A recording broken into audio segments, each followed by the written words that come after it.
परम सद्गुरू श्री शुक्राचार्य महाराज मंदिर श्री क्षेत्र पेठ कोपरगाव येथे दरवर्षीप्रमाणे पवित्र महाशिवरात्रीचा उत्सव नेहमीप्रमाणे मोठ्या प्रमाणात भावी भक्तांच्या प्रचंड गर्दीमध्ये साजरा केला जातो।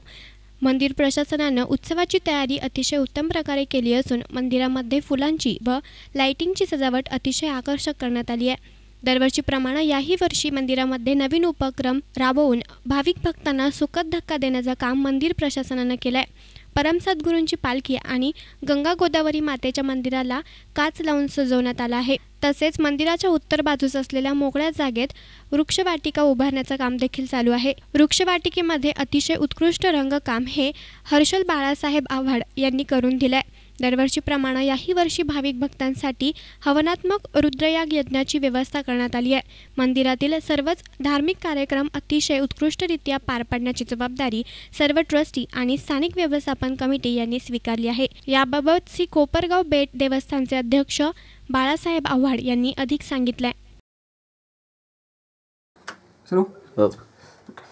नमस्कार।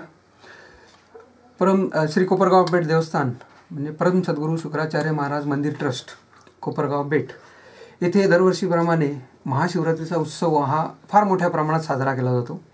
त्यासाठी आमचे म्हणजे कमिटी ट्रस्टचे सर्व ट्रस्टी त्याचबरोबर स्थानिक व्यवस्थापन कमिटीचे सर्व सदस्य व गावकरी हे सर्व हिरिरीने आणि उत्साहाने भाग घेत असतात। दरवर्षी आपण हा उत्सव जो आहे महाशिवरात्रीचा हा प्रचंड उत्साहात साजरा करत असतो।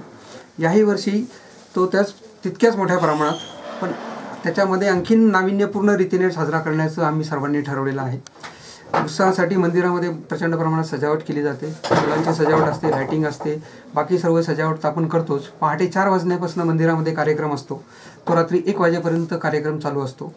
त्याच्यामध्ये पब्लिकसाठी हवनात्मक रुद्रयाग असतो। मंदिरामध्ये सकाळी, दुपारी आणि संध्याकाळी रुद्रयाग केला जातो आणि आणि भक्तांना दर्शनाची अतिशय उत्कृष्टरित्या व्यवस्था केली जाते।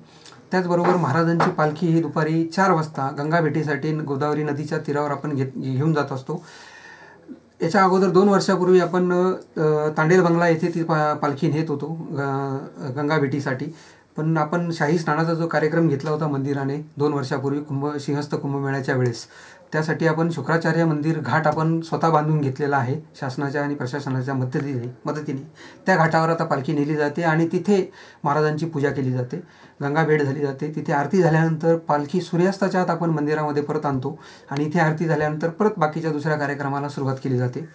दरवर्षी हा कार्यक्रम प्रचंड उत्साहात आणि प्रचंड भक्तांच्या गर्दीमध्ये साजरा केला जातो। पण ह्या वर्षी मंदिराने काही नाविन्यपूर्ण उपक्रम हाती घेतलेले आहेत।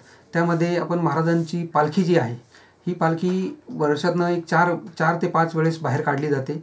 दसऱ्याच्या वेळेस काढली जाते, गंगा भेटीच्या वेळेस, शिवरात्रीच्या वेळेस काढली जाते आणि इतर वेळेस पालखी अशी आपण मंदिरामध्ये ठेवलेली असायची। पण आता पालखीसाठी आपण वेगळी स्वतंत्र जागा तयार केली आहे आणि त्या जागेला टफन ग्लास लावून पूर्ण पालखी डेकोरेट करून ठेवलेली आहे। आता ती 24 तास भक्तांसाठी पूर्ण सजलेली पालखी महाराजांची आता भक्तांना 24 तास पाहण्यासाठी मिळणार आहे। त्या ग्लास जवळजवळ 1.5 लाख रुपये खर्चून आपण ती टफन ग्लास लावलेली आहे। गंगा गोदावरी मातेचं मंदिर आपण त्याचप्रमाणे केलेलं आहे।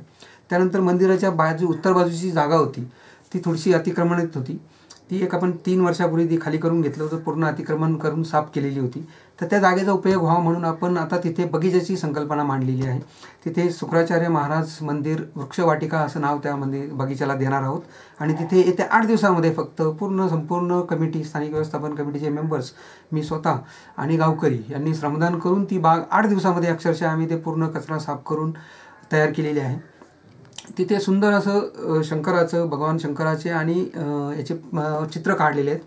ते चिरंजीव हर्षल बाळासाहेब आव्हाड यांनी काढून दिलेले मोफतमध्ये ते चित्र काढले आहेत त्यांनी आणि बाकीचं कलर काम करून ती बाग आपण शिवरात्रीच्या दिवशी उद्घाटन तिचं करणार आहोत 10 वाजता आणि 10 वाजता ती भक्तांसाठी खुली करणार आहोत।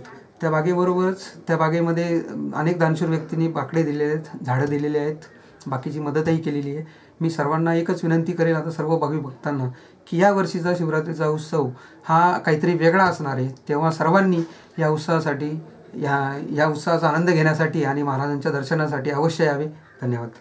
दरम्यान महाशिवरात्रीचा उत्सव अतिशय यशस्वीरित्या पार पाडण्यासाठी श्री क्षेत्र कोपरगाव बेट देवस्थानचे अध्यक्ष बाळासाहेब आव्हाड, सचिव ॲडव्होकेट SD कुलकर्णी, खजिनदार ॲडव्होकेट गजानन कोऱ्हाळकर, माधवराव पटवर्धन, MC कुलकर्णी आदींसह स्थानिक व्यवस्थापन कमिटीचे सचिन परदेशी, प्रशांत परहे, विलास आव्हाड, तुषार आव्हाड, भाऊसाहेब आव्हाड, मधुकर खाकरे, त्याचबरोबर दिनेश सांगळे, विकास शर्मा आदी देखील विशेष परिश्रम घेतात.